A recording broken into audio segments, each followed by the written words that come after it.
Good morning guys. Mga inspiran data karon sa sagbot nga nakita ninyo nga sa tunga pares ani kanang mga gagmay na sagbot sa tunga ato ng isprehan.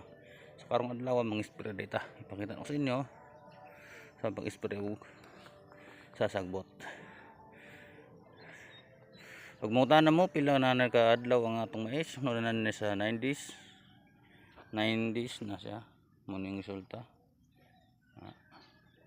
Kung nabaw po dito sa pikas na area pero kani ato ra ning gitrabaho kani ako ipakita lang sa inyo og mo yun sa ako pag-spray nga depende na sa pag-spray sa inyo sa ako mong spray dinir ko mag-agi sa tunga para sa ani sa tunga sa tunding na pag-agi.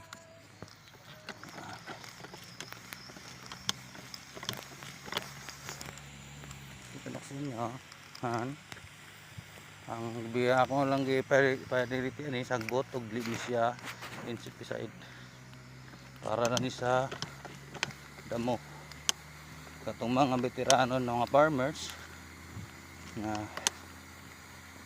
uban ilahan ning wara-wara kung sa ako ra ning ibaklay diretso sa isa ka tudling.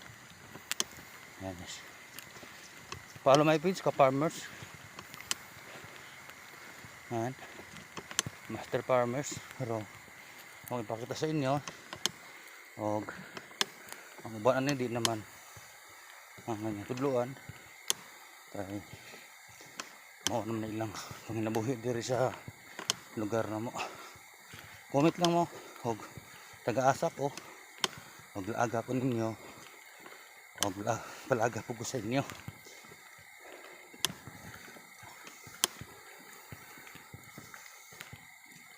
Kung nakita ninyo ng mga sagbot gagmay mao na ang ako ang katyod linggon taga og nakahurot ako karog duha ka tangke.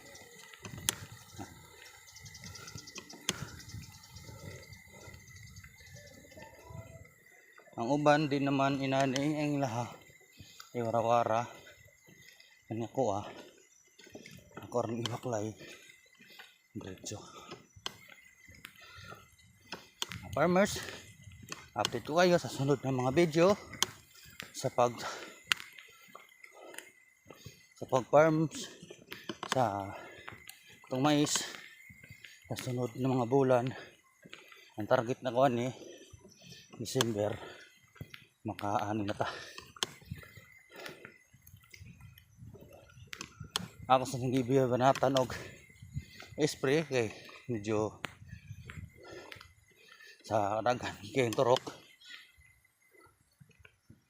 Thank you for watching.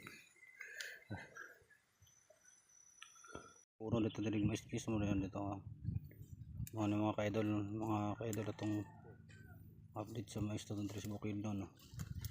Pa na kayo buyag muna yun si Max taga Bukidnon na siya dari lang na sa Bukidnon makita Bukidnon mga na guys sa Bukidnon rin makita ni guys mga pinakabanggiitan mga bunuhay sa Bukidnon guys anara para akong gamit na ako as DIY gamitan na ito DIY po. Ano pong gamit ako dito nga DIY nga fertilizer guys. Ano po siya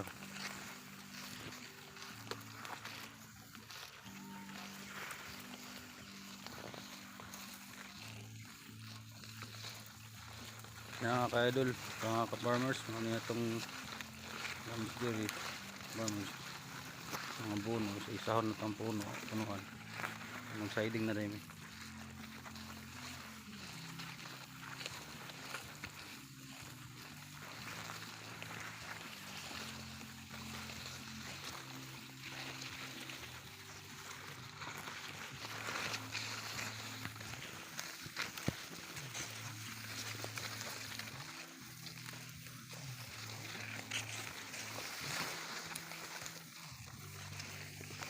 Buyag kol.